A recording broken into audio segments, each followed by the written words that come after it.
Can I get your computer back there? We are broadcasting. Hi, everyone. Can we see the chat? Oh, yeah. So actually, no, we want to check the chat with, hello. Let's open up the other window. We just want to make sure that, I think you want to have your chat open there. Do you want to check the chat on your screen there? Yeah, it's not. Can you guys just type a couple things? Because it's not moving. Hold on a second. I'm gonna not that this one really moves because, oh, we can see you. Okay. Thank you, Kirsten. Hi, everybody. I'm going to suggest that we have your computer to read the questions. Yeah, we'll do that. And ours, this can do that duty there. Okay, and so I've got other questions here as well. So anyway, we're glad to be here with you. One thing that I'm going to suggest is that if we go more than 2 hours, YouTube is going to be a nasty little, what, and they're going to cut us off. So I suggest want to stay under. Yeah, I mean, maybe 90 minutes, that type of thing. Yeah. Is that going to be okay? Happy to be here with everyone. And we noticed Kirsten saying it was getting hot in New York City, 95 degrees Fahrenheit. It's kind of warm out here, too, in Rochester. I don't think it's 95, but it's getting warm. So summer is here in the Northeast. If you live somewhere else in the country, it's already been warm, or in the world, but it took us a while here. So I just want to see who's here. So MetaStrange is here, Susie's here, Rob's here, Kirsten's here. Joni, you made it. So happy. I was thinking about you upstairs. I didn't have time to email you back and help you out with this. So I'm glad that you found chat. And by the way, it's exactly the same on Tuesdays. It's exactly like this. So this is a good practice. We need to make sure that they can hear us because the microphone's way over there. If you guys can't hear us loud enough, tell us. And she's writing. Kirsten's doing the lyrics of the song. This is one of my things that I should never do is sing that song. But Tracey taught me the lyrics, and I was like, oh, I don't even think I've actually heard more than 5 seconds of that song. Okay, good. But I got to stop now. Yeah. That's enough of that. Enough. So. Don't worry about the song, Joni. That's a joke from us before. Most people won't know what we're talking about. I don't know why he's even bringing it up. Neither do I. So happy to be here. We've got, I've got questions that I just thanks, Rob, cobbled together from the latest comments on the website. And I've got those separate. There's a lot of very good questions that I can just dive right into. And I think there's several that are popping up on the chat. And in fact, you were just showing me 2 from Kirsten. We can get into those. And there's a bunch of others here. So I'm wondering if there's any intro you want to do real quickly before we jump into these questions. Okay, so just in case you didn't see this on Tuesday, just little housekeeping things. So we're going to do the newsletter every 2 weeks. I know for whoever really hangs on it, we made it originally for members just because we didn't have any way of notifying you what we were putting out. And so we figured a weekly thing was good, but now you can get notifications from the website. Yeah. I don't even know how to do that. I don't either, but you can sign up under the post if you want notifications for the particular post, or I think it's just notifications in general. But we're going to go to every 2 weeks on the newsletter, and let's just see how it goes. If you guys want it more often, vote and let us know. But for now, we're going to go to 2 weeks. So it'll come out this Sunday. Fact is, the newsletter is an all evening ordeal. So if we can do it every other week, then every week, I think we'll both be happy. It's going to be bigger, though. That's the only thing. But if you're really going for information and what you really want it, then you'll find what you want. So it's all good.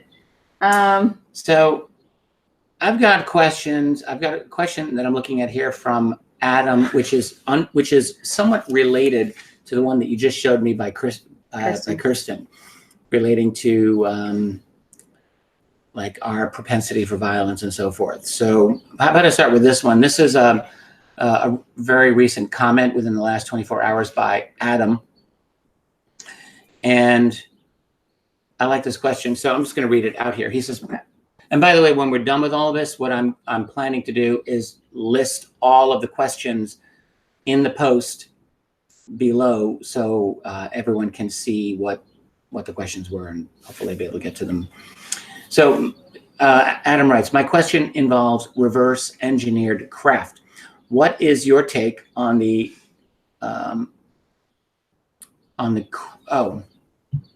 chances of a UFO either crashing or being shot down by us.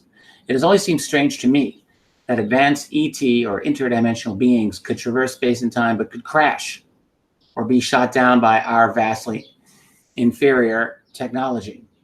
I've come across a few theories, lightning striking a craft or radar affecting them. Both seem unlikely to me due to how technologically advanced these craft must be. Maybe the craft are archaeological finds, as Bob Lazar recently suggested on Joe Rogan's podcast. It would be great to get your views on this. Thanks, Adam. It's a great question. It comes up all the time.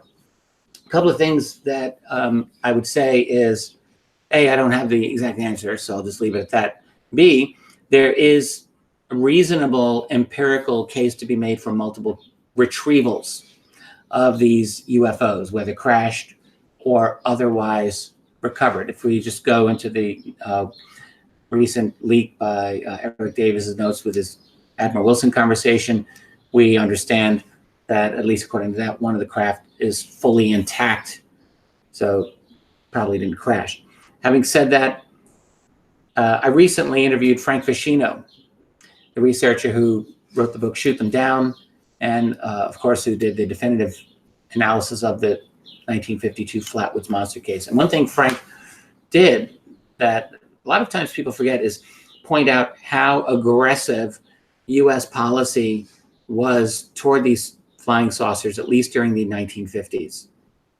And people think, well, it would be impossible for us to shoot them down, but I don't know that that's impossible. Missiles are missiles, and if they can hit an object before it's able to wink out or blink out, maybe we were able to take a few down. It's worth considering, and Frank made a better case than anyone that I had encountered before to indicate that that actually could be so. Having said that, I just don't know. One thing, though, that I'll point out, we talk about why are these UFOs, they're supposed to be so advanced. There actually aren't that many crashes. When you compare it to airline crashes, airplanes, there are way, way, way, way more cases of airplanes having mishaps. We seldom hear about them, and they are much safer than they used to be just a decade or two ago, but they still happen by the hundreds. There are mishaps all the time, and not always involving fatalities, but there are instances where they come down. These flying saucers, over a 50, 70-year period, maybe there's been, Ryan Wood in his book delineated several dozen possible, but that doesn't mean that they all happened. Maybe it's just a case of 20. Maybe it's like once every couple of years, one of them might come down. So perhaps it's not all that outrageous to consider that there's a secret kind of war going on, or a secret confrontational, relations happening and so on. And even if it's 5, even if it's 10, that's actually not very much. Mm-hmm. So I'm just going to read a couple comments. So Alan said, haven't some craft been downed during violent electrical storms? Do we know any information like that? Well, yeah, there's talk that the Roswell crash, the original one in July of 1947, happened during a storm, and that it is theorized that lightning could have actually hit that craft. I'm trying to think of some other cases. We also, sometimes we hear so many things from different people. I can't remember whether this was official or not, or but was someone investigating magnetic fields where a lot of these alleged crashes happened? If there were magnetic anomalies, is this something new that people are doing? Were we just reading this? I feel like we were just talking about this. Yeah. I think there is someone investigating this right now, looking into magnetic anomalies in all of these places. We were just chatting with someone. Yeah. So by the way, that might be research that will come out. Also, MetaStrange says if they were from a breakaway civilization rather than ET, it might explain some of the engine trouble. Right, presumably less advanced than to an actual ET civilization. I mean, the thing is, we don't really have all the answers to this, and I don't worry too much about some of these questions. I'm much more interested in looking at the evidence that we have and gathering as much information as we can before we get the answers. I mean, right now we're hypothesizing, and it's fair to ask, but I just don't know. I want to make sure that people think that we're coming in loud enough, so when someone gets a chance, is the audio okay? The microphone's a little farther away, so I brought the gain up so that it should be okay. But how does it sound? Make sure. Is it? Let us know. It's probably 10 when seconds you get a behind chance. here. And meanwhile, do you want to get Kirsten's questions? They were relevant, I thought. We're just waiting to see. Can you guys hear us okay? It's not. I think they can. Audio's fine. Okay, Thanks, Domi. Thank you, guys. Okay. Alan. Got a little quieter, but still fine. Okay, good. Clear, audio fine. It's all coming in. Awesome. Great. All right, good. Would you get her a question, Kirsten, please, on your computer? Let me pull you up. I'm sorry, I didn't have a chance to read it. I saw that you sent it, but I have two related questions for the AMA. First question, at what point did our military stop firing at or otherwise engaging UFOs, UAP offensively or defensively? I don't know exactly. Go on with exactly. this? Well, first of all, with that one, they clearly were in an aggressive state during the 50s. You know, the various stories that I got from the 60s, I got a few actually, indicate to me that they were not necessarily chasing them down or engaging in them. So it's entirely possible that at some point during even the 50s, someone realized this is not a good idea.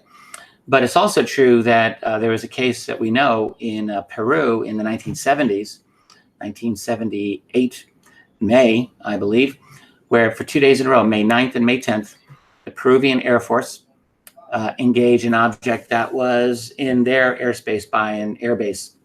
And on the first of those days, the Peruvian airbase manager ordered one of their fighters to fire a missile at this object. And this is in a document that was FOIA'd by the, from the U.S. government. And according to the document, the missile had no effect on this thing. And so when this happened the second day, the manager, the commander of the base just decided no point. And I had a conversation with another researcher about this who is Chilean, Antonio Huneas, and he spoke to this commander. And the commander said, look, these missiles are expensive also, and it obviously wasn't doing anything. There's no point. So, but that's the case in the 70s where not the U.S., but a Western allied nation fired on these things. So I don't know. I don't know when they actually stopped. That's a really good question. I just want to say what's coming to mind is when we were looking at the Iran case with the pilot Jafari. I believe is his name. And that was just a case that stands out where they wanted to engage, but all of their weapons were locked. They were non-functioning. So that what year was that? 76. So the thing is, years like that. Well, yeah. It would seem to me that there would have to be protocols in place to fire on these objects even now. Because the thing is, you don't know what they are. So they're just unknown craft. They could be Russian. They could be some other nation, at least in theory. So I would imagine that, you know, any unknown object would probably have to be dealt with according to a standard protocol until it becomes identified.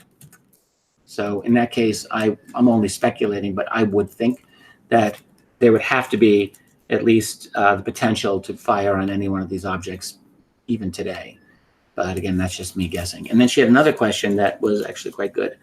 And it's on your other screen. I was answering Joni. Joni, I'm going to tell you right here. Joni says, help me out. I saw some questions for this AMA in the newsletter. Do you have to ask questions in advance? No. What we do is we alternate so people can just hold their questions and ask them live here, and we try to get to all of them. Sometimes we can't, sometimes we can. But also when we do the post on richarddolanmembers.com, people will post their questions under there. So once in a while, people will send a private email with one, but we really want to encourage people it's either here or under the post. Just The only reason is because then we only have 2 places to worry about in case we miss them. We're basically making this up as we go. Yeah. So I've got you a bunch you can feel free, but it's a good question because if you have it, other people do too. So those are the 2 great places to ask questions. But so, I would like to get to yes, Kirsten's other question, which is in the other part of your screen. You get to that. All right. That's not it. This is it here. Second question. Linda Moulton Howe described the reports from the original photographer of the famed Santilli alien autopsy last Wednesday. This was research she did many years ago. The photographer reported that when they came upon the scene of the crashed craft, there were 4 beings and 2 or maybe 3 of them were crying or screaming out in pain from their injuries. When the soldiers approached them, they killed the one of the beings by hitting it in the head with the butt of the rifle. Very disturbing. That was in 1947. Could we as modern humans have evolved away from violence enough to be able to handle the idea of coexisting with ET? Or could we have been genetically modified enough or infiltrated enough, as per David Jacobs, Barbara Lamb, to accept them as part of our society without immediately greeting them with violence, fear, and spontaneous aggression? Yeah. There's lots in there. So, right. The whole Santilli thing basically was a setup for the rest of the question, I guess. And I'm kind of glad because I'm not at the point where I want to make a comment on anything having to do with the veracity or lack of Ray Santilli's film just yet. But I will say, this is not your question. I'm interested in the Kit Green angle to all of this. To me, that's very interesting. And I guess I can just say I'm in touch with him. Mm-hmm. I can say that. Wondering if and planning to obtain more information. I'll just leave it at that for now. But that looks like it's moving. Wow, talk about a tease, huh? That is a tease. So, yeah, that's going to be fascinating. There's something cool cooking, let's just say. Big time. So relating to the other part of the question, the whole human aggression thing, I don't really know what I think about it. I feel like this has been an interest of mine, independent of the UFO phenomenon. It's just looking at our evolution as a species over the last many tens of thousands, hundreds of thousands of years. We're not a static species. No species is, but we're definitely not. We have, in the last 10,000 years, I've talked about this a few times, we've domesticated animals and we've also domesticated ourselves. We are different physiologically from our hunter-gatherer forebears 10,000 years ago. And we're probably we're definitely less physically fit. We're definitely less mentally awake and alert for most of the things. And I mean, you could say we've been kind of domesticated and made a bit more docile. And I definitely would say, and I'm not judging this, by the way, it's just, we evolved to meet the built environment that's around us. So it seems to me that we are continuing to evolve away from aggression, even assertiveness. And you can really see this. Like I just marvel when I look at the latest generation coming up.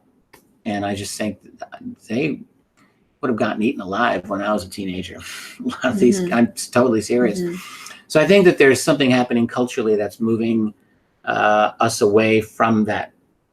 And that maybe that's a good thing. Maybe that's not a good thing. There's different ways to look at it. Maybe I'm wrong in the assumption anyway. Maybe it's just my observation is limited.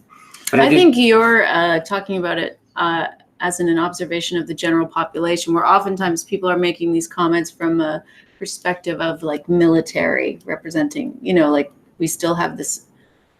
Oh, well, yeah, right. We have a military infrastructure that is institutionally going to be aggressive. And until that goes away, I don't see how. I mean, and look, to be fair, their job is to defend. Their job is to be a little bit on edge and to look at new people coming in as a potential threat. I mean, if they didn't do that, they really wouldn't be doing their job. And what's the point of having them? Maybe we don't need a military.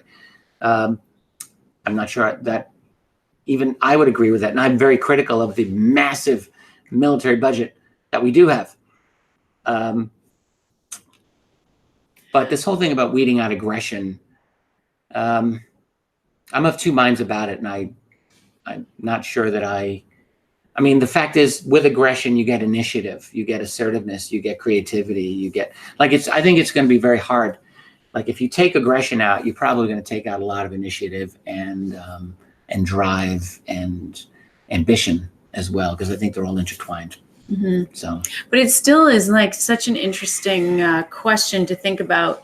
You know, we say we want this, we say we're ready, let's talk about it. But when it comes down to it, would we actually be ready to coexist? Like, if everything came out, would we actually be ready to coexist? And have we all gone through the mental exercise of really visualizing that? Like, what would that actually be like? Would we be okay with that? I mean, look at all the divisiveness going on now. Would humanity be hostile towards that, or would they be accepting of that? I think the answer would be yes, if they are not perceived as, you know, being aggressive or taking away our, if we can live with them in some state of abundance for our civilization, then my guess is that we probably end up being okay with it. Mm-hmm. If people can eat the food they want, if they can live in the homes they want, if they can live the kind of lives they want to live, then I think the answer would probably be yeah. That'd be my guess. I think so too. Yeah. But, you know, one thing that I've thought about a lot is the whole remote viewing thing. If for me, if we were to actually coexist, it always seems that the one leg up they have on us is this mental leg up, right? They're able to manipulate, control. Feels like with remote viewing and disciplines like that, it wouldn't be such a bad idea for us to retrain these skills, like get a hold of these skills so that we might attempt at least to put ourselves on more equal footing. In that respect, I really think it's connected. I really think there is a place where we just sort of are letting that ability go, because I think it was part of our survival and we could really bring it back, and we might benefit if we were looking at coexisting from exercising that old part of ourselves. How about just meditation, right? Well, meditation as well. I think meditation would be probably a really necessary thing, thinking about it now, because you want to be in control of your mind to the greatest extent possible. And it would just seem to me that the discipline of meditation would be a very good tool for all of us in a post-disclosure world or a pre-disclosure world. Can I read the next one? Or do you let's read a couple comments. So Alan just said, we may need to evolve to mental telepathy so we would know the motive before we would live peacefully with all others. Yeah. I just want to look back here a little bit. In lieu of that, you know, you could do what we currently do, which is, since I can't read someone else's mind, I look at their actions. And if their actions are, if I perceive their actions to be a threat, then I'll take action. If their actions are not a threat, then so be it. Right. I mean, we can function without the telepathy and simply judging someone's actions. Okay, just because this is a casual experience here, look at this. This message is held for review. How is that possible? I don't know. We're not moderating this. So I don't know if you guys see what we see, but it says this message is held for review. It's funny because this is an Rob. unlisted video. This is an unlisted video. But somehow YouTube's got their own algorithm, clearly, that's monitoring your chat. Sorry. That's not us. Rob, your comment, I don't know if you can see that.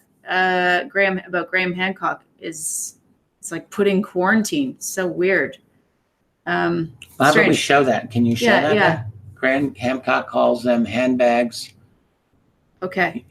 Just so you know, we're not doing that. That's interesting. So Rob says, Tracey, didn't Pat Price get a connection with ET during a session that he pulled back because he noticed they had seen him? I think that's Ingo Swann. No, it happened to Pat Price also. Did it happen to Pat too? Yeah, Pat Price. I know this story from Putoff, and I read it in a book as well. So Pat Price walks into Putoff's office. It's 1974-ish or so. Maybe I have the two mixed up. Well, no, but they both had this experience. But Price says, for the record, just to let you know, in my spare time, I did a remote view of the Earth to find out where the extraterrestrial bases are. Yeah, I remember that. So he came up with 4 places: Mount Hayes, Alaska, Zimbabwe, a mountain there. The Pyrenees, between France and Spain, and I believe it was Western Australia. And he said the Western Australian base, this is middle of nowhere, right? He described it the way I would think of in the movie Men in Black, you know, the Grand Central Station where the aliens are. Remember that? He said there's all these types of beings there, and humans, he said. And he was zooming in on that, and he said one of them detected him, remote viewing them. And he said, at that point, I got out of there mentally. But he told all this to Hal Puthoff way back in the 70s. Yeah, my instructor had that, but not with ET. But yeah, he said they were actually trained, you know, how to deal with this. It's fascinating stuff. And he gave us some, you know, some basic guidelines. But yeah, that's fascinating. How about I read this one? This is one of the was written in advance. Go ahead. So this one's from Rob Dennis. Hi, Richard. Wondered whether you've seen the Tom DeLonge tweet this morning. Oh yes, I just got it too. I'm glad you guys tell us because we don't always follow all. And your take on it. The tweet is, everyone will know the reality soon, and unfortunately, it's just not something to laugh at. It's pretty unnerving, with some bad news, some good news, and with that in mind, all we can do is deal with it honestly and openly.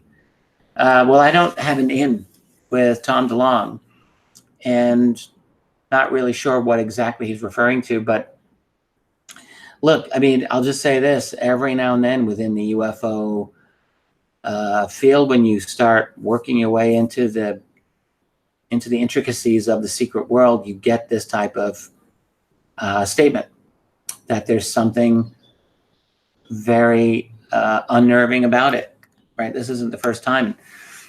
You know, there's people who say, well, this is just fear mongering. And I don't think that's a fair statement to make. You know, everything actually that DeLonge and the TTSA people have been saying, and everything that's in their show Unidentified, as I just mentioned on our live stream. Yeah, I think it's a good point. It could have come right out of my first 2 volumes of UFOs in a National Security State. There's like almost no difference in tone. Talking about military encounters with unknown objects that can do whatever they want in sensitive airspace. We can't compete. So that's been the story of the military component of the UFO phenomenon, and that's what they're talking about. But, you know, for example, I got the story, which I wrote about 10 years ago, about Jimmy Carter. Jimmy Carter being briefed in 1977, June of 77. On the June 14th, on the UFO phenomenon, and I spoke to someone who was not present at the briefing, but had a close colleague who was there when the door opened, and Carter was at his desk, head in hands, his elbows on the desk. He was either sobbing or nearly sobbing. He was upset. Yeah, we were talking about this recently. We were. Who were we talking with this about? Because we were taking a little trip in our minds down the road of what if, you know, that statement that you gave the other day, the people who are in control are not human. Oh, yes, indeed. So we really, you know, went down that road. And we were referring back to this moment, saying that would be a good reason for this to happen. And let me just recap this. I wrote about this in a post yesterday. We posted 4 things yesterday. We were really overdue. Yeah. But one of the things that I posted was a series of stories that I obtained. We obtained, but they mostly came to me from individuals who had interesting things to say. One of them was from a very good friend of mine. And he told me 2 specific stories, both of which are fascinating, and they're both. I wrote about them in yesterday's post. But essentially, one of his friends is a man who was high up in the Joint Chiefs of Staff. I want to say, I don't want to give more information. I have this man's name, so I know who it is. But this is a very powerful man who's had a very prominent, a very well-recognized career within his field. And so my buddy has a good friendship with him, and they've known each other for about 25 years. And this man will not talk about UFOs. Like, his attitude is like, look, we're friends. We have a lot that we talk about. Please do not bring this up. This is best for me. I cannot talk about Don't put me in this position. Exactly. It's a dangerous position, essentially. However, this man is now getting on, and he's not well. He's ailing, and he may be dying.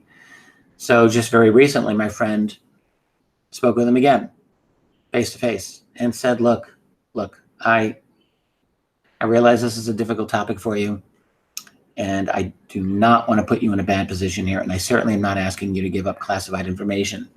However, essentially, he was asking if this man could just throw him a bone of any sort, anything. And the guy was unresponsive even then. And my friend said, well, he was angry. He was frustrated.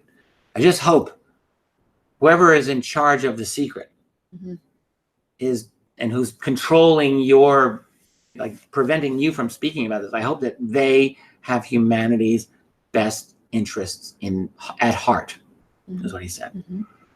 And the guy said, so-and-so, his name, I don't think they're human. And that was his answer. I don't think they're human. And I think that caused my friend just to stop himself in his tracks there. So I don't think the impression that I got is that this man was not being facetious. I didn't get the impression that he was saying this metaphorically. The impression that my friend had was that he meant this literally. And by the way, my friend is a very intelligent guy, very experienced. I think he would know. He's very, very sharp. So there you go. Like, what if that's the truth that Dolan is talking about? I don't think they would ever come out with that. That's what we were saying when we were going down the road and thinking, like, what if? They would never come out with that. We were saying, what if there are people who have the burden of truth, let's just say, of something like this, and then they have all of us scurrying around trying to, push disclosure, and, you could see how they would want to push us down one avenue where it's like, yes, ETs, yes, they might be a bit of a threat. We don't know who they are, but they keep us in this safe sort of circle where we just go around and around and around, sort of speculating, but it's safe for us. Yeah. Again, we do this. We just theorize and go down. This is a cool question. He likes our decor. Thank you. I don't know. I want to get into that question. What's above that? Catherine? Mark. Catherine Olsen Fitz last talk said they have as much as they want for whatever they want to be used on whatever they want. I think they had a discussion going higher up here. So probably true. Mark was saying, or let's see, Rob, I think was the first one. He mentioned Revelations in 2017, which he got lambasted for, Tom DeLong. We all know what happened. Then Mark, and I like that question. We'll come back to Joni. And then Mark said, what would be the bad news and for who? Governments not in control. Your billions are not going on healthcare. Puts a law in there. Government's law not in control. Well, that would be a tough one to tell the public, I would say. And Rob is saying a massive torrid meteor strike. I mean, who knows? I don't feel like they would tell us any of those things. I don't know. But let's scroll up. We'll do Joni really quick. Richard and Tracey and everyone. Yes, this is a great question. I was going to come back to it. Why don't you read it? Richard and Tracey and everybody, why do you think they would want to come here and just live with us? Which is a great question. Not being a smart aleck, I'm just really curious, and it is a wonderful question. Which maybe we have a nice world. I don't know. Maybe we have resources. Maybe, I mean, there's multiple planets in the Goldilocks zone.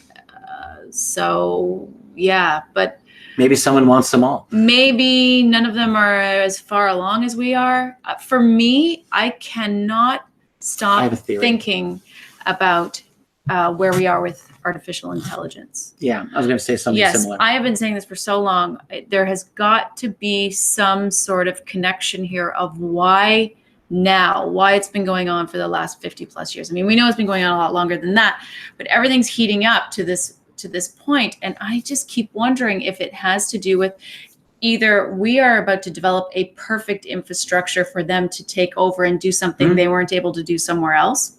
And then they have a worker race with them. Like, here we are, because they have cognitive control over us. But it might not be that nefarious. Like, what if we were going to just do something horrific to ourselves? And this sort of infiltration is merely them trying to either get a hold on it, or, because I was going to say, like, perhaps they can see what the future ramifications would be, or they've been through them themselves. To me, that would be motivation to intervene. We wouldn't be able to accept them, or our government didn't accept them, so they slowly infiltrate and they try to divert this, take it over. I don't know, but my mind is really focused around why these things seem to be happening at the same time. It doesn't really answer your question as to why they would be here. I'm going to offer my theory. It's not unrelated to what you just said. It's very closely related. Just more generally, because look, I can't answer all these questions. None of us can. Right, we're speculating. So none of us can truly answer it. All we can do is observe the evidence of what is happening. But to try, I think that we're a very interesting species.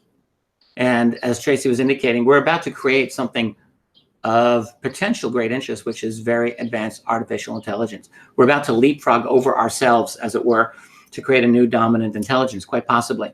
And so just imagine if you were an advanced race from elsewhere, and you had the ability to monitor and see what was going on in your neighborhood, and you see these primates over there, and you see, like, they're inventive.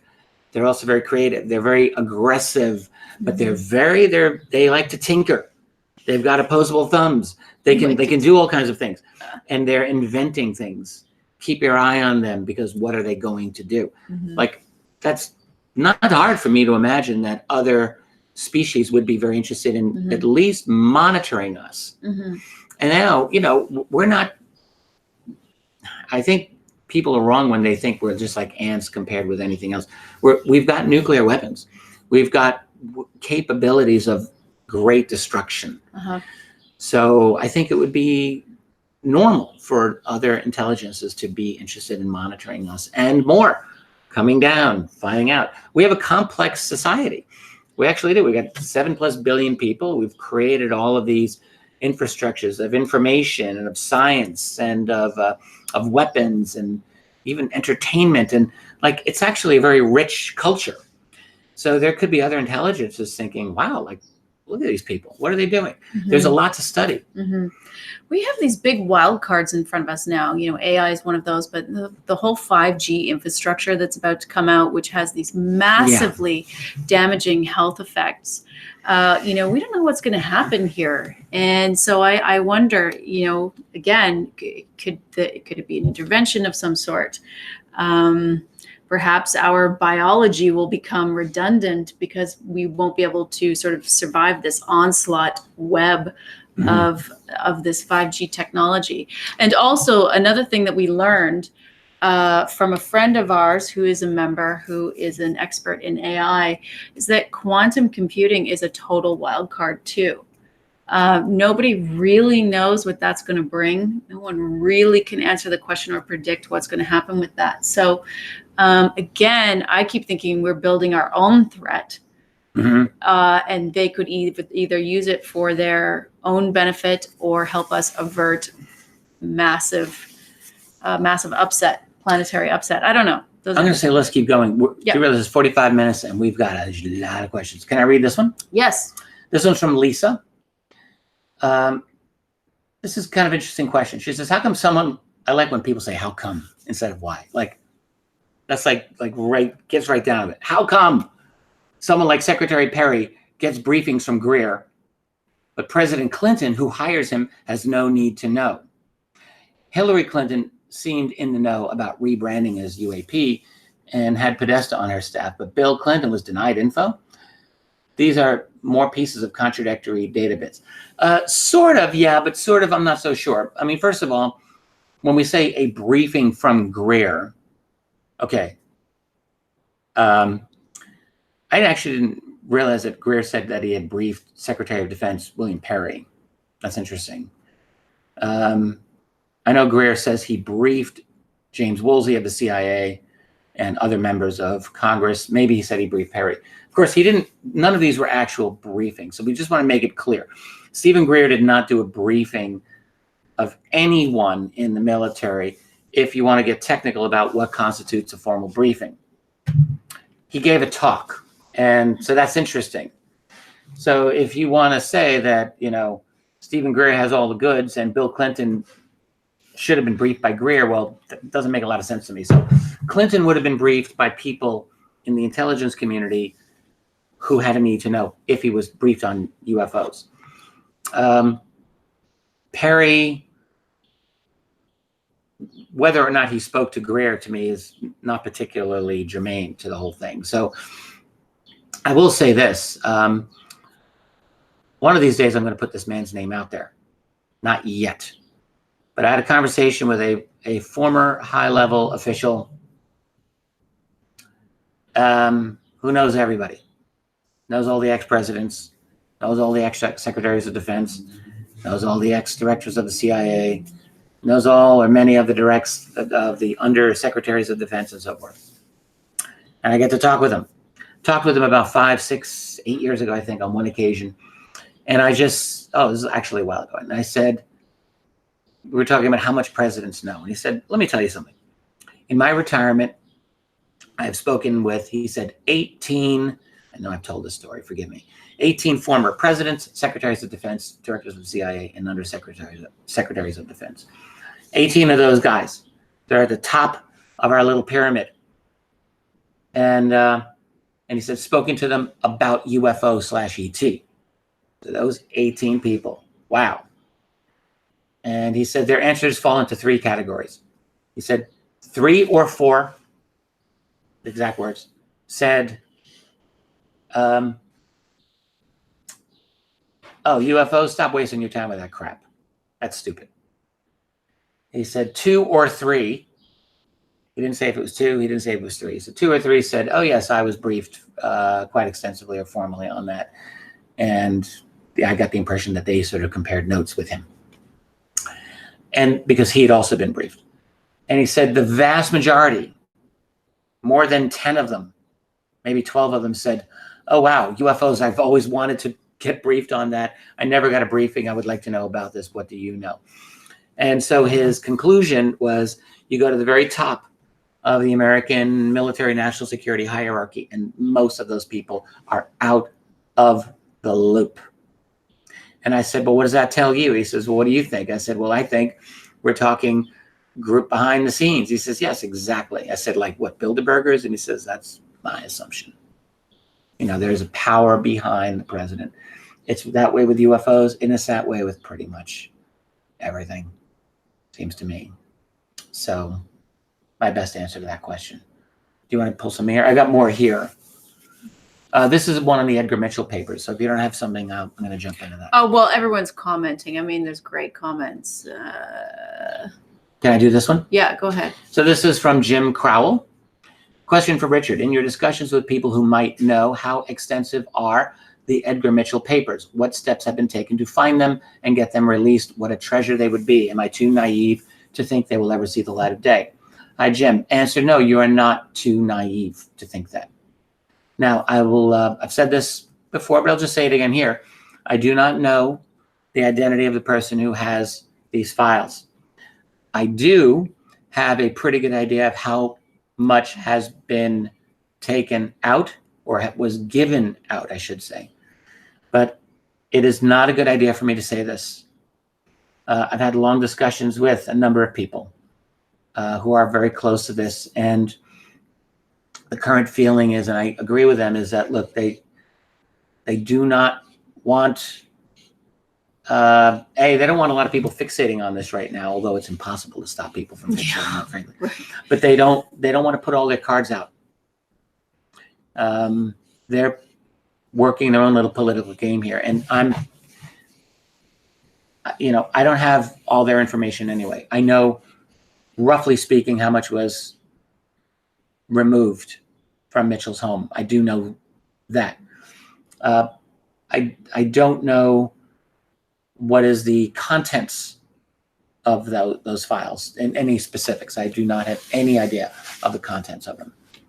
So now, although I don't know who the person is who has them, I know the person who knows the person. who's got them. And in fact, I interviewed that person on our YouTube channel, and that's actually known. So that is an Australian man named James Rigney. And James, I will just say this, is a damn good guy and a very honorable person with a lot of ethics and integrity. So we're lucky that he's involved. Like, he is exactly the right kind of person that you want to be involved in this. And now, as far as the person who's got them, I don't know anything about this individual specifically. So I think my guess is that there will be more that will be released. I don't know this for sure, but I'm guessing there is some more that is available. I don't know if it's of good quality or of poor quality. I don't know if it's useful or not useful. You know, for example, the third document that was released, which was done by Grant Cameron, was kind of interesting, a little bit ho-hum compared to the other two that were released. So some of them are just like ordinary files, perhaps. They may not have anything of value. So we'll just have to see. I just don't know. But it's a good question to ask. I do believe eventually these will see the light of day. I can't imagine that they will be destroyed. I cannot imagine that that will happen. Mm-hmm. I just want to make a comment about, if you're done. Mm-hmm. Yeah. You're done? Mark H. Someone said regarding coming here, you know, them coming here, our ability to use ESP at a distance, example, remote view of the moon, their ability to control mind at close proximity, they may want that. Okay, wait, what are you saying here? You're saying, yeah, there was someone, I can't remember who it was saying they can only control us. This is a Jacobs. It was a Jacobs thing? Absolutely. This is in his research. I don't know if I believe that, but that's just me from the remote viewing stuff, you know, because we have such an ability to go wherever we want with our mind. Like, I mean, I'm talking firsthand experience here. We can do this. And so I don't know how far the remote influencing is, but I don't think it would be honestly that difficult. You know, when you're entangling with someone's mind, and I think, you know, some of you probably heard Lynn Buchanan talk before. That's kind of his specialty. It definitely sounds like we are beyond that. So I don't think that's a limitation of theirs. It might be for a certain species, or it might be, you know, with them coming here. Maybe there's some of our fields affect them. I don't know. But I definitely don't know that I believe that. Well, the way Jacobs puts it in his research, he'll say, these other beings, and it depends on the hybrid. It depends on how diluted, I guess you could say, the original ET genetics are in the person. That affects it, and it depends on how many human beings are in a room, how many of them. Right. So there's all these factors that he believes play into it. So and part of it is definitely, in his view, proximity. So right. So I'm just trying to understand what you were saying, Mark, but they may want that. They may want the ability to control our minds at close proximity. Yeah. I mean, maybe. Okay. I've got more here if you don't see something. You can go next. Okay. I like this one. This is from Susie Russell. It's a really good question. She says, I want you to imagine you're face-to-face with my super intelligent budding astrophysicist granddaughter, who is about to spend her second summer vacation as a pre-intern with NASA. A little background. When I presented her with UFOs for the 21st Century Mind last Christmas, she thanked me politely, and in the same breath, quoted Sagan, quote, the reliable cases are uninteresting, and the interesting cases are unreliable. So my question to you, what is your opening gambit? How would you spark her interest? Which particular rabbit hole would you lead her down? Susie, love this question. I just want to say this. I'm sure your granddaughter is awesome, but it makes me sad, like genuinely sad, that such a young, brilliant person is taking in a toxic boredom and an unwillingness actually to engage in her natural curiosity because she's allowing herself to be brainwashed by an ideology. And like you can see it happening. So what it's doing is Bertrand Russell, you know, like a century ago said,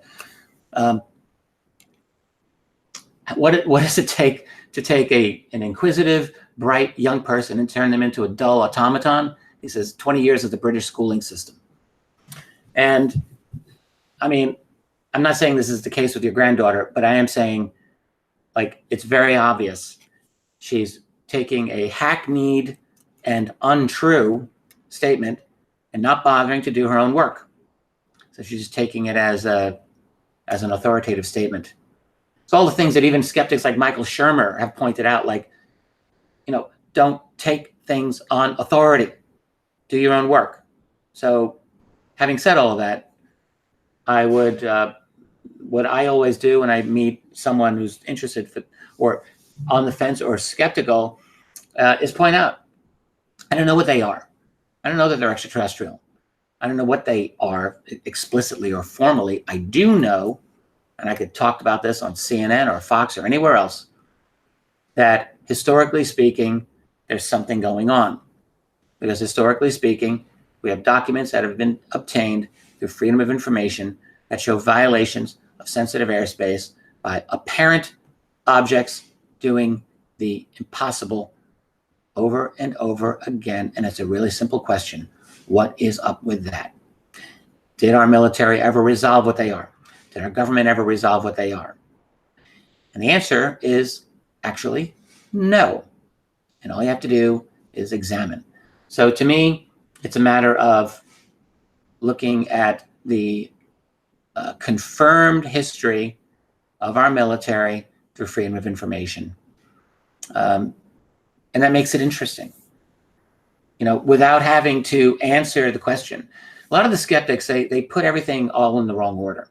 So in other words, when you talk to a skeptic or someone who tells themselves that they're supposed to be skeptic, they immediately jump to debunking extraterrestrials as an impossibility rather than puzzling over these interesting cases. So, I would just say there are hundreds of military encounters that are not explained.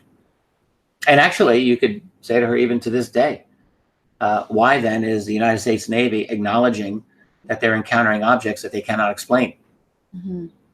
Is that not interesting? Is that not worthy of a curious mind? Doesn't have to be astronomical.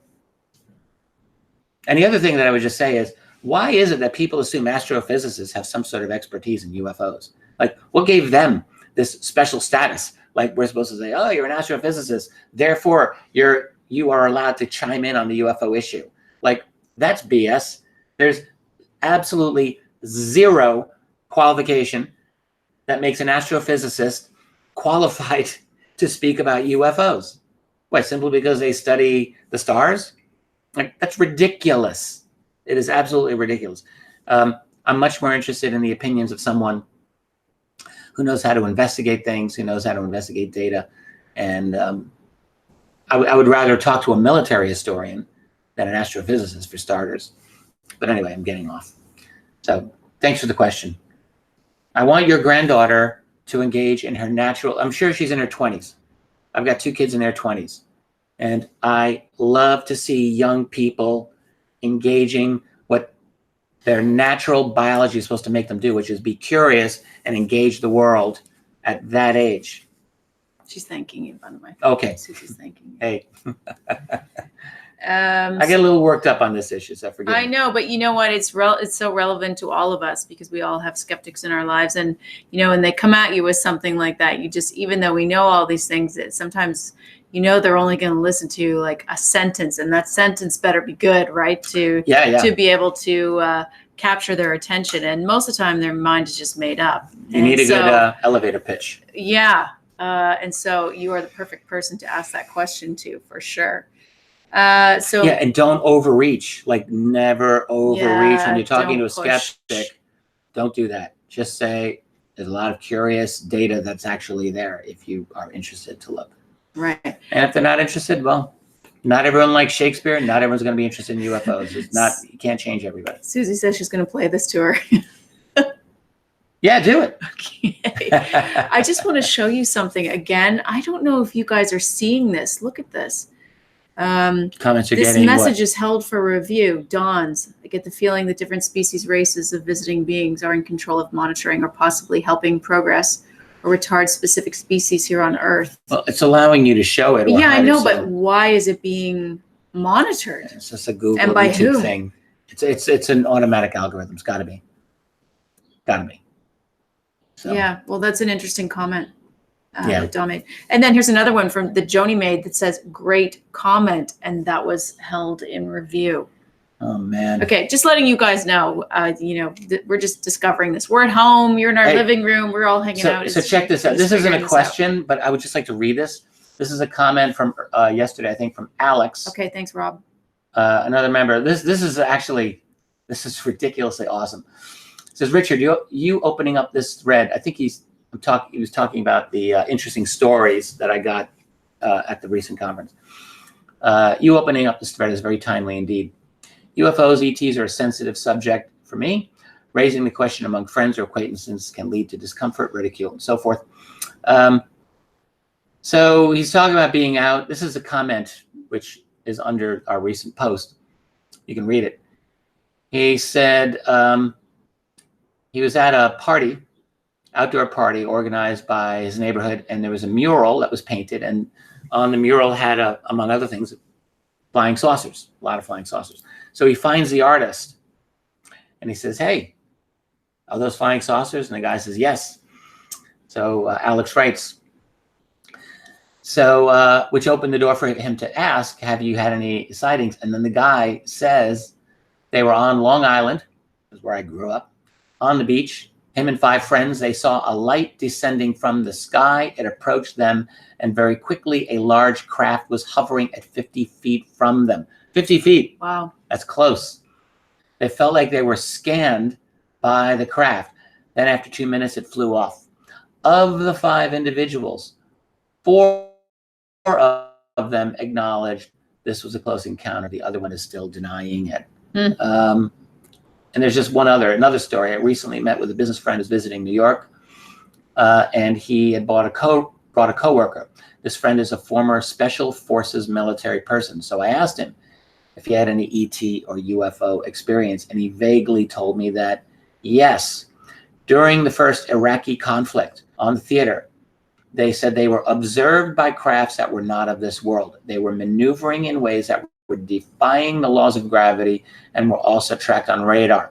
I have a follow-up on this. And just keep reading. Then to my surprise, the coworker who was with us at the table started to mention that one of her friends used to be a Navy SEAL. He told her that they had been monitoring and tracking underwater alien activity. That's all she told me. So here's the thing. First of all, thank you, Alex, for just sharing that. And again, that's a comment below my recent post on stories from the conference. The guys on the beach with the flying saucer 50 feet away. There are so many of these types of stories. Yeah. The Special Forces guy, I'll just say about 10 years ago, I did a professional resume, which I used to do, for a former artillery captain who had fought in the Persian Gulf War, the same exact war that we're talking about here, 1990-91. And this young man, he was a tank commander. I like this guy. And so he said, I'll tell you some story because I have all my UFO books all over it could just be local. We were just out of focus Could be a little local. bit there. Anyway, he said before the fighting started, when they were just doing Operation Desert Shield, before it became Desert Storm. So I'm assuming October, maybe November of 1990. He says, we were out in the middle of the Iraqi desert. They were in Iraq territory. And he said, we were told, do whatever you see in that portion of the sky, you are not to fire upon it. Wow. So he said, all right, whatever. And he said, sure enough, but the next day or two later, there was a lot of activity in a certain portion of the sky. And he said, the thing is, we couldn't have fired on it if we had wanted to. He said, these were way, way beyond anything that we would be able to lock onto and take out. So I said, am I right in assuming you guys were assuming these were like flying saucers, UFOs of some sort. He says, absolutely, that's what we assumed. But the real question is, how is it that their own command knew about this, and what does that say? 1990, the most advanced thing we supposedly had around was the stealth bomber and the stealth fighter that could not do those types of maneuvers. So, you know, it's interesting indeed. So is it something that we had that we're testing, or something that we knew that these other beings were doing? I don't know. Interesting questions. Okay. Anyway, Alex, thanks for sharing. You seen anything over there? Oh, well, there's lots. Domi, my intro to the subject is my Dolan t-shirt. Some say, who's that? And I say, my favorite UFO researcher. That response is an auto sifter. I'll only engage with people who ask more questions. Yeah, I'm kind of like that too. I don't try to force it on anybody. Thank you, Domi. But if they're interested, yeah, that was very nice. If want to answer questions for them. But some, you know, it's funny because some people are out there with the whole disclosure thing saying we have to tell everyone and we have to make them understand. And I'm definitely not of that. You see Mark H's comment there? Let's see. I caught that chant Hannah out on false info on her recent rant on UFO news. And they posted an apology or an acknowledgement that you were right. That I was right. That's Mark saying this. Immediately I was attacked by the chat, so I left. Yeah, we don't mention these people publicly. On purpose. I don't think they deserve it. They're absolutely, I think, disreputable and really divisive. And I don't really understand where they're coming from, those two people who run that podcast. And I think there's a lot of UFO researchers who are really foolishly going on that show because they don't know any better. Mm-hmm. And it's very clear that's a very toxic environment. Mm-hmm. And I mean, to me, they're just like skeptics out of the old psychop organization. Like there's no validity and legitimacy to what they're doing. And we just are ignoring them, basically. I mean, honestly, they're so unimportant. They're so foolish, and their information is so ridiculously weak that it's not worth it for me to spend any time dealing with it, to be honest. So at this point, I don't, you know, when you're talking about arguments of provenance of the leaks as opposed to any content, I lose interest. I'm bored. I mean, they don't really have anything to say that's valuable to this, and and they're on the wrong side of the argument. But so, yeah, yesterday, some of you were filling us in our chat. Right. Was it yesterday or maybe Tuesday? And just letting us know any research points, because, you know, research points are important, but people who act like that, you know, we do not want to be involved with. So, yeah, Melinda Leslie, we heard she had a hard time. I mean, they would have beat her up from the sounds of them. She had no business going on there. Yeah, but you know, they probably just sweet talked her to go on, as I'm sure they have done with a lot of people. They tried doing it with us. They did, and we just absolutely ignored them. So they won't get any of our time. But now it's quite obvious, like for whatever reason, they've actually thrown it down and they're going after me. Well, like why?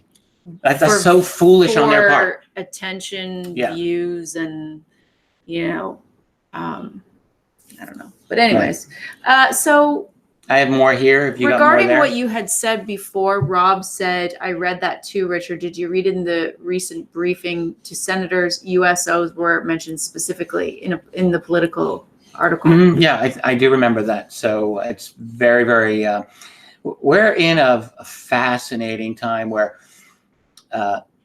it's not that these cases are new and unique. These types of cases have been going on for many decades and generations. But what is new is that we haven't had this since the 1950s, really. Maybe there was an outbreak of this in the 60s where the media was actually open and honest. But generally speaking, in the last 50 years, our news media has not reported this subject with any kind of openness or honesty. So what we're seeing is a relatively unprecedented change here.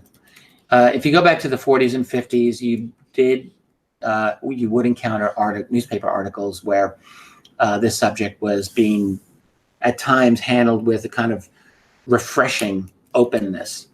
But that stopped by the 50s, and for the most part really didn't come back until now. So it's quite fascinating to me.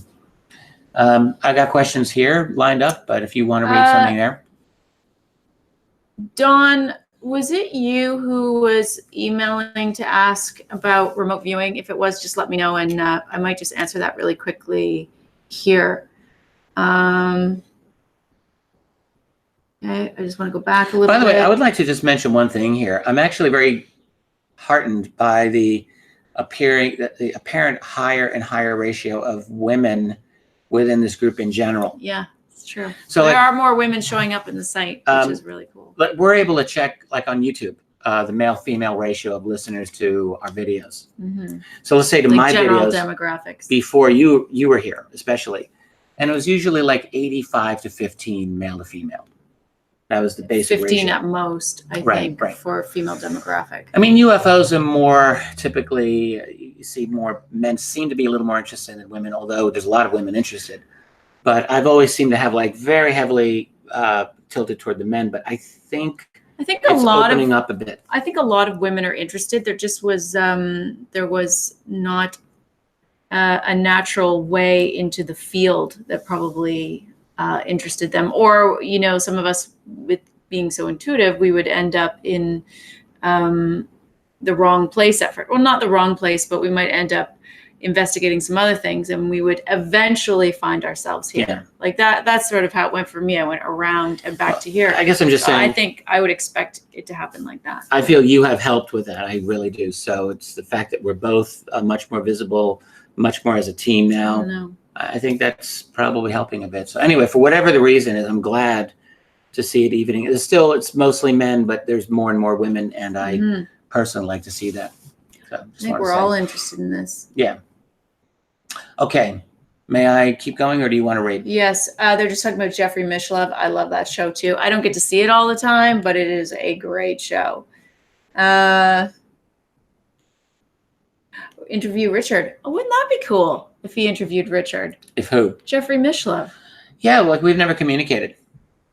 Huh. Never. He seems like such a nice guy. You just want to like have coffee with him and chat about everything in parapsychology and everything related. Years ago, many years ago, I did an interview with Dean Radin. He had a podcast. He interviewed me more than a decade ago. I would love to do another interview with Dean Radin. I would do one with Jeffrey Mishlove. He would be great. Totally would be up for it. I would love that. Yeah.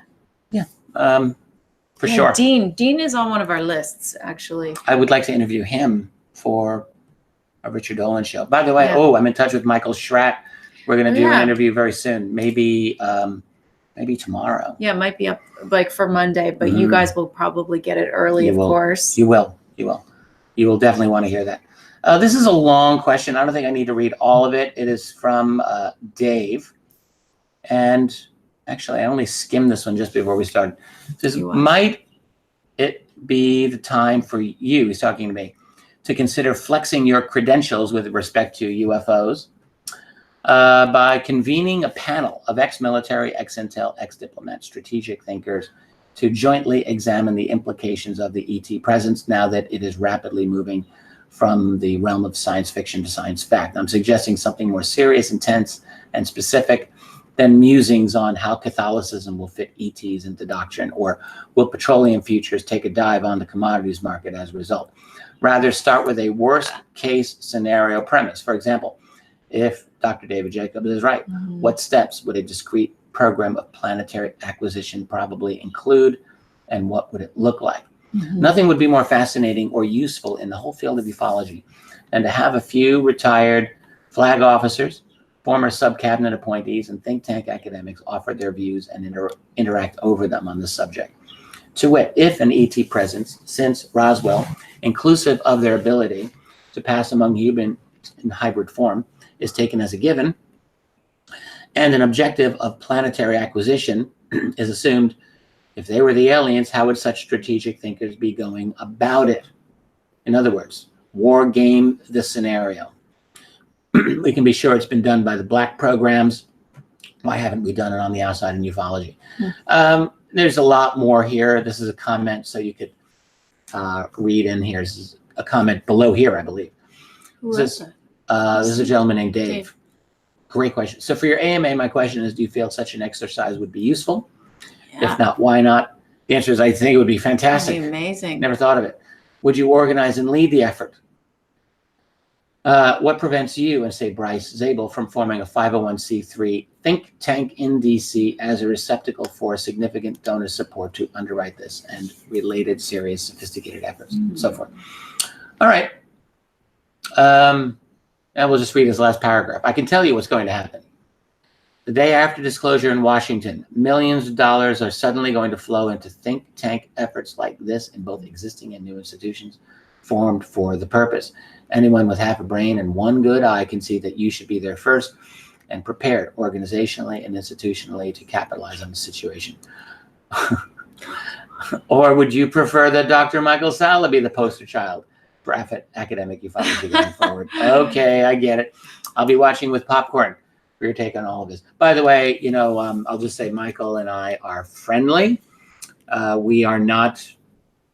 I disagree with Michael on many, many things, and he knows that, and you know that.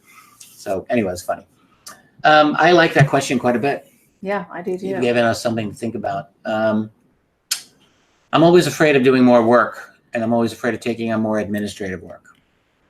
That's the truth. But I like this idea. I love the idea. I mean, we might go somewhere with it. Yeah, like we're looking at TTSA. They've got their roundtable, but yeah, you know, what if we built the wheels are turning? What if we built one here? But you would, I mean, and then. Well, you need to establish this somehow in DC. We could do it. We've got people down there. Like, we can get people down there. We could make this happen. We just got to think this one through. Thank you for that. Yeah, like there would be so many things to think about because it would really take a huge chunk away from what our limited delegate time is. Yeah, if you could, and if you could get a staff so that the reporting was done by someone else, the note taking was done, like all these things that take so much time, you could get help with. Actually, it would be a really great idea. That's all the questions that I collected, by the way. You're right. That is exactly what they're going to do. I mean, I'd be surprised if they're not doing it now. They're doing it in the background. But you're right. Some on the inside of ufology. Well, I mean, here's the thing. Steve Bassett's already working on this type of So is Danny Sheehan, now that I think about it. Well, I mean, I wouldn't mind, like Danny particularly would be a potentially good person to collaborate on. I'll just leave it at that. I think Danny would be very good to collaborate on. I would say this, and Bassett too, for that matter. Both of those people, I have a lot of respect for both of them. And I've noticed, as much as I love them both, I have certain divergences of my own opinion from certain things that they have said and done, but that's normal. That's a normal thing. I could work with Danny, and I think I could work with Stephen as much. I've known Stephen for a long time. Anyway, we'll think about that. Yeah, Danny, I know we'll think about it. 2 years ago, I believe, at Contact in the Desert, was talking about these types of things and was very gung-ho moving forward with these types of initiatives. And maybe he did. I haven't been following it. I'll say this. If I do it, I would go in as I would be putting myself like at the top of it. So I would want to run it, and I would have people work with me. So if we could do it on that basis, yeah, that could be a good thing to do. All right, food for thought. That's all the questions I have. Okay. So I want to say, Kirsten, I would donate time. Yeah, that would be amazing. We would be calling on you.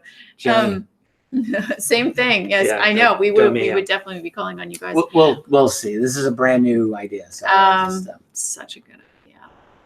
Are you seeing any other comments? I want to just say something quickly about the forum.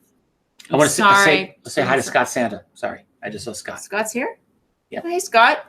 Yeah, I don't think you've been here for one of these. I didn't mean to cut you off. I'm sorry. No, it's fine. I just want to say something about the forum because it just seems like it's been going on and on and on. But honestly, we were taking care of all these things in the background. One problem led to another, whatever. But we are here. It is actually running in the background right now. But we need some help because we could use it. Some help. If anybody knows how to set it up, organizing it from the top down.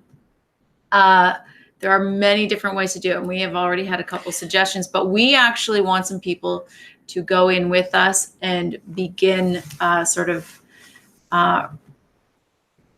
So, for example, we looked at the Project Avalon site, their forums. We don't want anything that big. We don't want anything that big. No, that's huge. This is just for our members.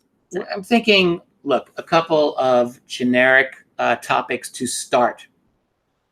Current sightings or current news or personal encounters, UFO politics, consciousness / remote viewing / new age, anything like that. Like all of these can be different categories.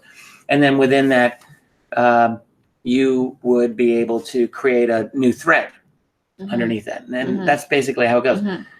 So I think it seems to us that the forum is ready to go. Like at least in terms of the capability of the site to support it, right? Yeah, the capability's there, but we would like to reskin it to look better. But we don't have a lot of experience being inside forums. If you've got experience with WordPress, that would be helpful, right? Right. But we would like to upgrade a few of you so that you can get in there and just while it's starting, because we're just worried that we won't have the time to sort of deal with questions. And so we are looking for some help. When Tracey means upgrade, she means giving you administrator status. Yeah. So I guess we'll just say this. If you're watching this and you think, yes, I know WordPress pretty well. Yes, I have experience with forums. Yes, I've got a lot of really great ideas on what we could do with this forum. Get in touch with us and we can talk with you. Technically, a little bit of both. Technically or topographically? Topographically in terms of content, I feel like... In terms of content organization. Yeah, I feel like I could do that, to be honest. Well, we could. But we could use input for sure. Yeah, and we want to thank Satya because Satya's already put in a little bit of input. We asked him because we know he's an avid user and he really is looking forward to the forum. So we are already looking at his ideas, but we just I'm just afraid we won't have enough time to sort of move with it as it grows. We will a little bit, but we just want to have some of you in place who are interested in kind of watching it and suggesting to us how we can make it better kind of thing. Yeah, the thing is, I can tell you right now, once it gets started, neither Tracey nor I are going to be spending a lot of time trying to police or monitor it. I'll keep an eye on it. If things get out of hand, I will absolutely make sure that behavior is proper on that forum. Don't get me wrong. But it's really going to be run, the contributors will be you. It will be the members of the site. And the one thing that I will do, and I'll just say this right now, is I don't think we have to really worry about this just based on how everyone's been in the last year. Yeah. But misbehavior. We have amazing members. Bad behavior will not be tolerated. And if it comes up, we'll pull someone on a probation from the forum or ban them from the forum. You can still be a member, but if the behavior on the forum is aggressive or unprofessional or whatever, they're out. Not going to happen. I don't know. I think all the members are here because they want to be here. Oh, and yeah, they want for to sure. support. And I mean, we do have differing opinions, but everyone seems to be civil and helpful. And that's another sort of thing we want to help, hopefully, cultivate is where an area where members can help members. So sometimes we don't have time to answer every question, and I feel so bad about that. But sometimes I love in chat, members help members. I love when I see that. And I'm so grateful. I know Richard's so grateful. Community. I know. So we really want to help the community communicate and get to know each other. And I see some of you guys are offering, and this is amazing. So how about this? Send us an email, maybe? Yeah, use the Contact Us tab and just right away just say, and so maybe just include your best email maybe even throw in your phone number if you want to, just so we can text you. And we're not going to, don't worry about committing. We're not committing you to anything. This is just sort of help getting it going. Then we can just see where we go from there, kind of thing. I think we're ready to get it done. We've talked about this forever. And for a while, we had the issue of some back end slowdowns in the software and the operating system. But I think we've got that resolved. Yes, we did a massive upgrade. Yeah. Again, like a way bigger jump in upgrades so that we can handle this just in the last couple of weeks. Yeah. So, and Rob writes, this seems to be a safe haven at the moment. Absolutely. We got great people. We do. We have a very supportive community. Honestly, we have interacted with most of you in one form or another, if nothing else, just improving your comments. And I got to say, like, I'm always so grateful for the insight, the integrity that all of you show, and the ethics. Like, it's all there. It's like, oh my God, we've got the best people who come to our site. So I think it's an amazing community. And if everyone can interact with each other in this way, so much the better. Yeah, I would be so surprised if we had forum trolls, but I mean, I guess you never know. It's not like we could always happen. If someone wanted to be malicious, they could just be a member and come in here and do stuff. So I guess we have to always keep that in mind. But I mean, I would be so disappointed and shocked. Well, we have such a good group. Just pull them out of the pool immediately. Yeah. So anyhow, I just wanted to mention that because we haven't talked about it in a while, and we are ready to get it going. You just need a little bit of help. Scott, oh shucks, folks. So, how are we doing here? Are there any other questions, or I don't want to end this prematurely, but we should go. If you guys had any questions that were higher up, I know you had some comments, but if there's any questions, let's pull them back down because now we've gone so far. And Domi, thank you for that comment. I appreciate that. That's very nice of you to say. Yes, so, and Mark and Rob, and everyone. Here, Rob Dennis, can I ask for a future show topic back on the historical tip? Kecksburg. I find that case fascinating. Great idea. We can do a Kecksburg show. Yeah, absolutely. For sure. Absolutely. That's a fascinating one. You know what? That's a topic we should have in the forum, like topic requests, like show topic requests, or show topic ideas. Yeah, why not? Because if there's something that I think that would be an awesome thing to do. If things are really important to members and we haven't addressed them, like, why not? Well, Kecksburg, I'm going to make a note of that one. Yeah. You know what I can also do is I can do an interview with Stan Gordon, who is, he is the Kecksburg investigator. He's still active. I don't know how active he is, but he's still around and he still will speak occasionally. So either we can do one or I could just interview Stan Gordon for a Richard Dolan show. Mm-hmm. Get him in there. One of the two. So I think it would be worth it. So thank you for that thought. Maury Island incident, Mark said. Oh, yeah. Mm-hmm. Yeah, going back to some historical UFO events, I think is a good idea. I mean, we've been focused this last few weeks on this leak of Eric Davis notes. And I'm sure all of you can understand why we've been focused on that. It is very important. And we can still stay on it, but we can also spend some time going back to some historical cases again. I'll be doing that with Michael Schratt, frankly, when I interview him in a couple of days. And we can do that with Kecksburg and Maury Island. Yeah. Okay, good. Has Rogan called yet? Okay, from Susie. We had a little conversation this weekend about Rogan with. Yes. I met with Jeremy Corbell. Interesting information. Who was with Bob Lazar on Rogan. Jeremy Corbell came to Alien Con. And funny thing, I've known Jeremy Corbell since 2013. And he's a character. I mean, I'm just going to say Jeremy's like, I don't know anyone like Jeremy's personality. But he was on there with Bob, and he actually mentioned the Wilson leak briefly, and did it in a pretty positive way. To listen to it. Yeah, actually, we haven't listened. But I think Jeremy said this. He said, "Look, You don't call Rogan. Rogan calls you. Don't annoy him and try to hassle him. He said, "Do not we're not going to do it. You know, if people want to say it, fine. But we are not going to. We're not going to push it." So right. I think it will happen. It'll happen. I think so too. Especially the way things are going, right, with the shows and more people. Anything else there? So Dawn says, I still think an interview with David Blight would be good. Oh yeah. So Dawn, I don't know if you know this, but we did have one set up like 6-7 months ago, 8 months ago, multiple times. And these guys went back and forth, and then it just went dead. He went MIA, but I think he's really busy. He's put out hasn't he put out a couple documentaries or something? Yeah, he's been very busy. But David and I are good. We have always liked each other. He knows that I'm a fan of his work. And he said he was happy to do it too. Yeah. It was just they were trying to nail down time. We'll figure it out. I totally agree. Definitely got to get David Paulides on. And he's tough. He's tough to work with. Like when he agreed to do this, he wanted very detailed questions from me. Which you gave him.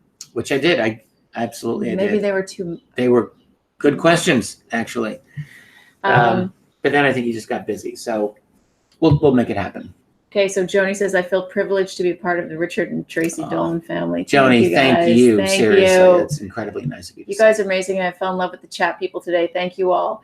Yes, I know. It's kind of nice. I mean, it's different when it's a Tuesday. I haven't been able to watch the chat on Tuesdays as much anymore, but they get crazy, right? You've got trolls in there. It moves so fast. It's hard to keep up, so it's not quite the same. Like, this is the best. What is this, Scott? Don't forget the W56 show. Am I missing something? What does that mean? I don't know what that is either. But anyhow, I was just saying, Joni, I'm glad that you have got this figured out. It works the exact same on Tuesday nights if you want to get in there. I don't know. It gets a little crazy. But I will say we love when we do see our members in there. It just always feels so good that you guys are there.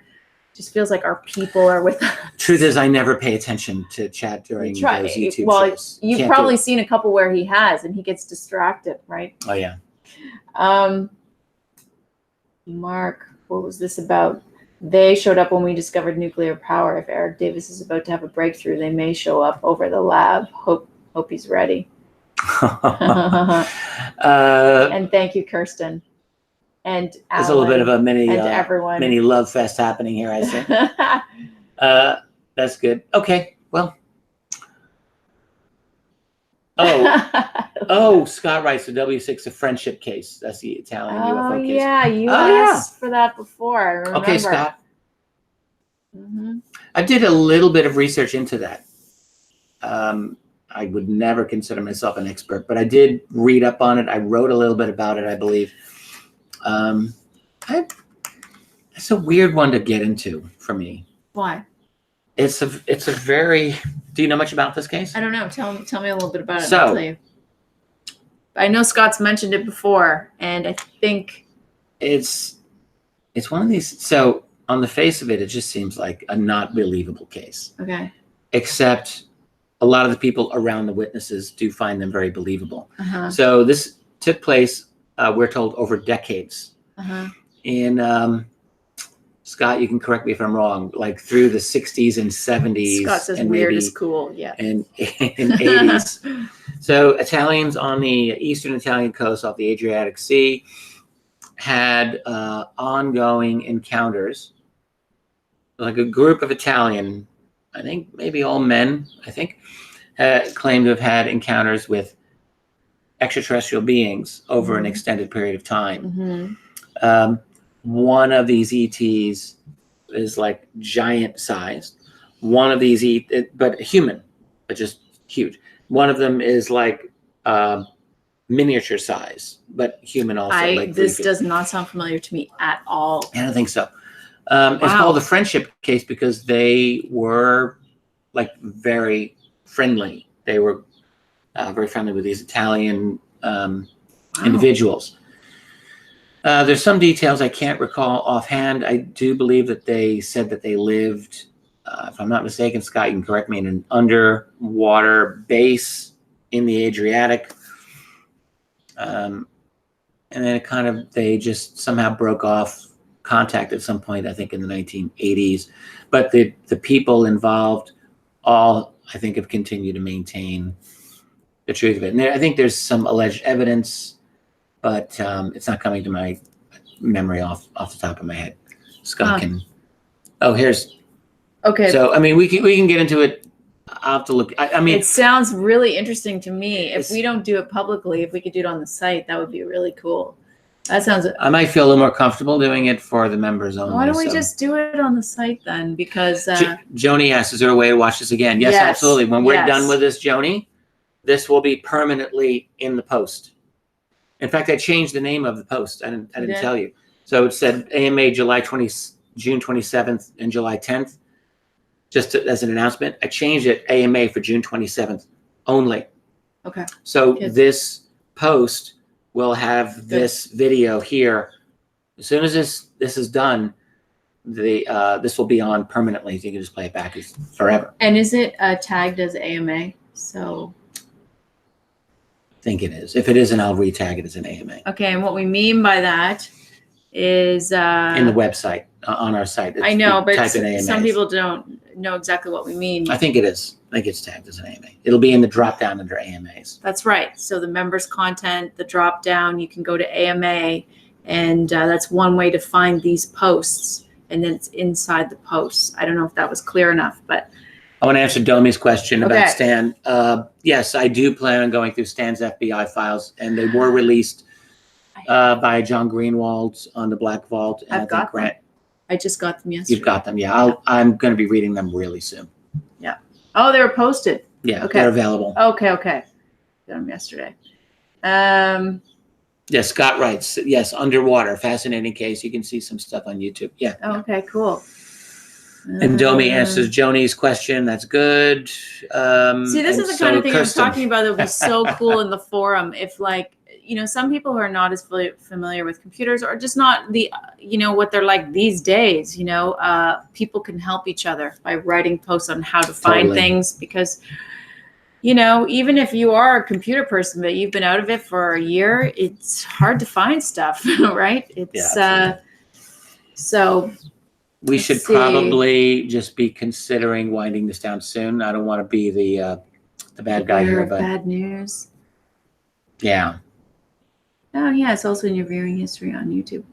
Really? I don't think so. In your viewing history on. All right.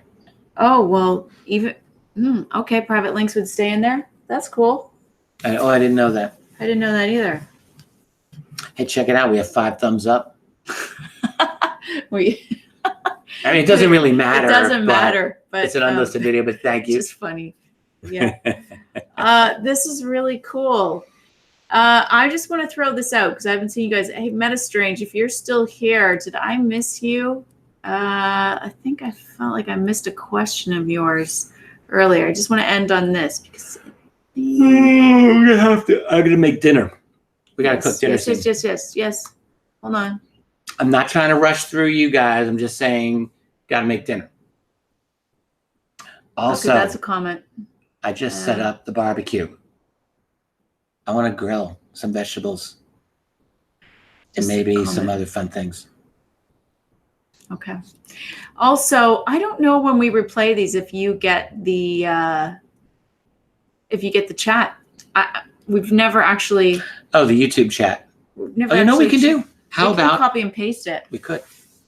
But then people wouldn't be able to go along at the same time because there's often comments in here. We don't bring every single one up, but they're really great. Everyone's comments are really cool. There's only so much we can do. We can actually, does the chat come back up when they go to the Yes, we get YouTube chat. link? Okay, thanks, Rob. So they can do that. People can do that. All right, cool. We're good. All right, my dear. Anything else that we just need to tell them? Well, I hinted that I've got a couple of behind-the-scenes conversations going on, and they're very interesting. So I'll just say investigations are afoot. We're talking investigations of the events of events connected to the information in the documents and of some of the people concerned with the documents. More information is being learned, and it's quite interesting to me. And it'll come out when I'm ready to put it out. But I don't have any breakthrough revelations. Don't get me wrong, but there's just a deepening of the information. So, and I am arranging an interview with. Did I mention who I'm doing this interview? No, that's why I was wondering if you were going to tell them. It's kind of low key, or if you say it, or you. Let me just wait on it. But I'm arranging one important interview. It is not with Thomas Wilson, okay, but it is an important interview, and I think people will want to know about this. Not Davis. No. No, it's to do with something else. But yeah, there's a lot of good things going on here. I think you'll be glad to know. Also, what you got, Kirsten and Domi, I think you guys were talking about Linda's show she did on the Santilli film. You guys were talking about details I have not heard. I want to see that show. Well, I'll just say this because I've talked with Linda about the Santilli video privately on the phone. So I know what she thinks about it, although we didn't get to see her video recently. So Linda, yeah, she has always been convinced that film is real. Yeah. So I guess what we could say is this is a very interesting situation because because of the alien autopsy emails talking about Dr. Kit Green's opinion back in 2001. If you are just coming into this, I mean, Kit Green, former CIA intelligence officer, man who used to brief Ronald Reagan as president, and many other things. Deep interest in UFOs, deep knowledge of UFOs. Kit Green in 2001 is telling his buddies, Putoff, Eric Davis, Bigelow, Colin Kelleher, all the NIDS people. He's saying to them, that video is real. I was briefed in 1987 or 88, he says, by a uniformed officer in the Pentagon who showed me an alien autopsy report of an autopsy of an alien being. And I got to reread it, but a photograph, an image of an alien that was identical to the Santilli alien. And I'm going to tell you, that is like, at this point, the only thing that I'm willing to publicly say, that's what I want to talk about. Because when Kit Green says he saw an identical image, I'm going to believe that man. And I got an email from Philip Mantle, who, of course, has done a lot of research on this. And Philip followed this from the beginning and said to me, Richard, I cannot believe you're giving credence to the Santilli autopsy hoax. And I said, look, I'm not necessarily doing that. I don't know. But I am saying, I think it's damned interesting that Kit Green gave his like okay to it, like and said he was briefed. Like, what does that mean? That throws everything we thought we knew right out the damn window. And now we've got to figure out what is happening here. So I got on the phone with Linda when all of this happened, and Linda was so animated. And she's like, I knew it was real. And she's talking about Area 51 people that she'd interviewed years ago who talked about impressions of a six-fingered hand onto a molded piece of something that was like identical to the Santilli alien, and on and on. So Linda, I know where she's at. We should check out her video. I know. I was just saying, if anyone has a link to that, which one of Linda's videos? Joni says, and why does it look so fake? I know. Joni, no idea. Well, part of the thing was refurbished. Partly, this is so at Santilli claims. Yeah, this is good. This shit's getting crazy. So Santilli put up a statement, and it's on Grant Cameron's Facebook page. It's on there right now. He put it up there less than a week ago. Santilli's statement is, look, I've never said anything other than we got a terrible film quality. It was unused. Parts of it were unusable, and we restored, and also he said reshot some of it. So that is why it looks fake. So now now the other thing that Santilli apparently has said is he still has the original film. Yeah. So you want to know that, like, that's the only thing I care about. He's got the original film. Tell me someone has arranged to get this. It's 2019. It's not 1995 anymore. We've got technology. We've got abilities to analyze this clearly that we didn't have in 95. So why don't we just like open this right back up, analyze that stuff? You know, it would be cool. What? Back in 95, they had people at Eastman Kodak in Rochester, New York, study that film because it was Kodak film. Okay. And you got the experts right here in Rochester. Why don't we go and talk to them? Well, a lot of them are gone. Oh. Kodak kind of evaporated between then and now, but they probably still have some experts, I have no doubt. Oh, that would be cool. Yeah. I actually don't want to touch this part of it.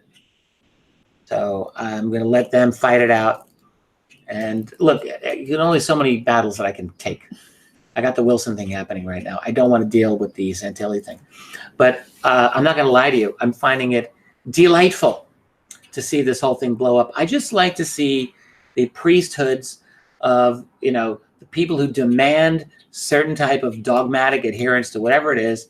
I like to see them challenged. And on this one, while there are questions, my attitude is, let's ask the questions and see where the chips fall. And Philip Mantle said to me something like, well, Santilli's lying when his lips are moving. So that was funny. But is it true? I don't know if it's true. Is he a pathological liar? I don't know. I've never spoken to the man. I don't know Ray Santilli. So I think that there are questions. And I will say that I intend to communicate further with Kit Green on this matter. And when I'm able to do it, we'll see what the deal is. I'm smiling, trying to give it away. Mm-hmm. I think they're picking up what I'm putting down here. I am going to interview Kit Green. The only question is I don't know when. We're trying to figure that out.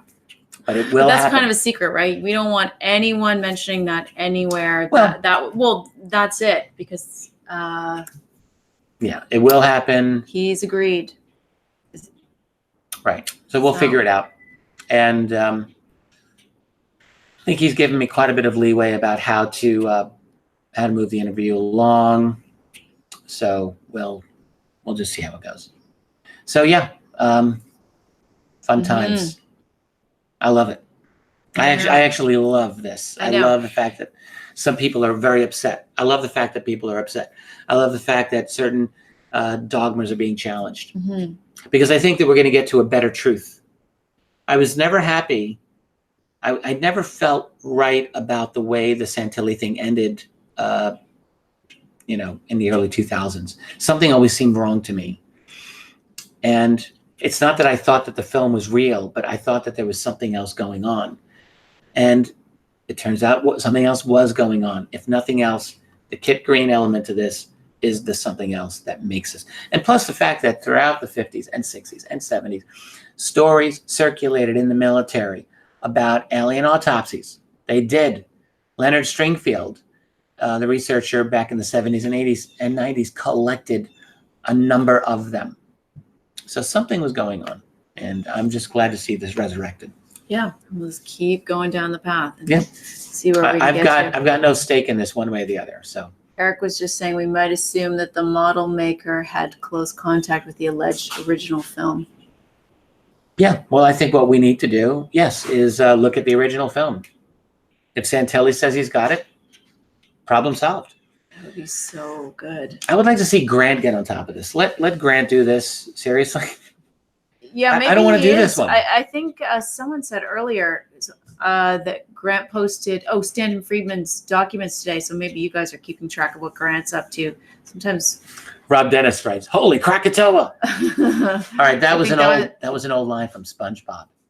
I know that. That was from a long time ago. All right, I guess we should wrap this up. We're hitting the 2 hour mark. And just to make it easier, Rob says there were 100 canisters of 16 millimeter film. So, Wow. okay, Okay. good. Wow. All right. We should wrap this Yeah, up. we should. So look, we want to thank all of you guys. I'm glad you enjoyed this. We love doing this. This is a lot, and this is overdue for us, by the way. We needed to. Yes. We try to do this once We a almost month. missed June, and we're not going to let that happen. We would have made it up somehow anyhow. But we are going to do one in 2 weeks, like July 10th. So it's not going to be that much of a time. But we're flying to the UK shortly after that. So we figured let's just do this. July 10th will be fine, right? Yeah. A couple of weeks from now. Yeah. Yeah. Be good. Sure, I'll be met. You'll be what? Oh, can I tell him? Yes. So Tracey's in freak out mode. She's in freak out mode because she's going to do her first lecture for a lot of people in Manchester. And I'm telling I you, don't know how I got talked into this. Listen, Honestly. Your presentation's already mapped out. I know because I've seen it. We laid it out and it's excellent. Your biggest problem is going to be cutting things out. No, my issue is just that, when Richard does his presentations, he's talking about historical facts. When I'm doing it, I'm talking about myself, which is never easy. That's the problem, Yeah, but you're going to talk about it in a way that's actually removing yourself from it. So you talk about some of your old remote views, which she's got the drawings, the whole thing. Like this is actually a great presentation. No, I think, look, you got this. You totally got this. We're going to be gone for almost 3 weeks. We're going to be there, and then we're going to be in Denmark. But we'll still. So we want to do one of these before we go. Right. I don't know what it will be like, but I assume we'll still be able to do our post that we do every week. And yeah, we'll still be online. It'll still be. Yeah. It'll be fine. Okay, let's just look over. Thank you. Thanks, Dolan. UK. Your ground ball. What's that now? What? Scott. No one can hear what you're reading. Well, I thought you were reading it over my shoulder, and they can read it. So. Oh, it's just like taking your first ground ball, Tracey. Once you start talking, it flows. You'll do just fine. Thank you, Scott. Totally true. I'd like to see another baseball fan out there. Yes, and if anyone, I'm glad you just said that, Rob. He said, I'm trying to arrange this to get to Manchester, even just the pub on Sunday. So you saw the post, but if a lot of people haven't seen the post, we just want to reiterate this. We are going to have a get-together for members on Sunday. At a pub. Which we haven't organized yet. And if anyone wants to help us organize that, that would be amazing. If not, we'll just pick a pub. You know what we should do? What? We should put up a post and in lieu of a forum. Yeah, we have a post for it. We already did one. But the thing is, we did it a while ago. So we can do a fresh post, Yeah. and it will allow anyone who has comments to put comments below the post on what we should do as far as the pub goes. Yeah. What do you think about that? I think it's a great idea. And yes, you can bring spouses and Yeah, bring your people. family. This is our members thing, and we absolutely want that. So bring your people. Be very cool. And thank you, everyone. Thank you. Thank you. We'll do my best. Tracey's first time to the UK. Yeah. So I'm really excited about that too. Yeah. Okay. All right, everyone. Thank you. Guys, have a wonderful evening. If you're into the 4th of July, I hope you have a good 4th of July. If you're in the United States. Canada Days before that. Right, Domi? Canada Day, which we're going to celebrate a little bit. His birthday as well. Is my birthday. Yeah, so we'll do a little Canada Day. We always have on my a birthday. little special celebration that day. I got a couple of Canadian T-shirts. That's right. I'll wear one of them. Yeah. On Canada Day. I'll wear the other. I'll sing "Oh Canada," which you're pretty good at. It's one of my favorite songs. I might play it on harmonica as well. Okay. A little thing. Okay. My daughter. I think I hear Elaine laughing in the background. My daughter's in the kitchen, probably chuckling. Yes. All right, everyone. Seriously, have a great weekend. Have a great evening, and we'll have some more posts up. And I guess we will try to give you heads up about the kit thing. So. Yes. Don't know when that's happening, but we'll give you a heads up. Okay. Thanks so much for being here. We love this. We love hanging out with you in this casual way. It's just awesome. So. Guys, have a great night. We'll talk again.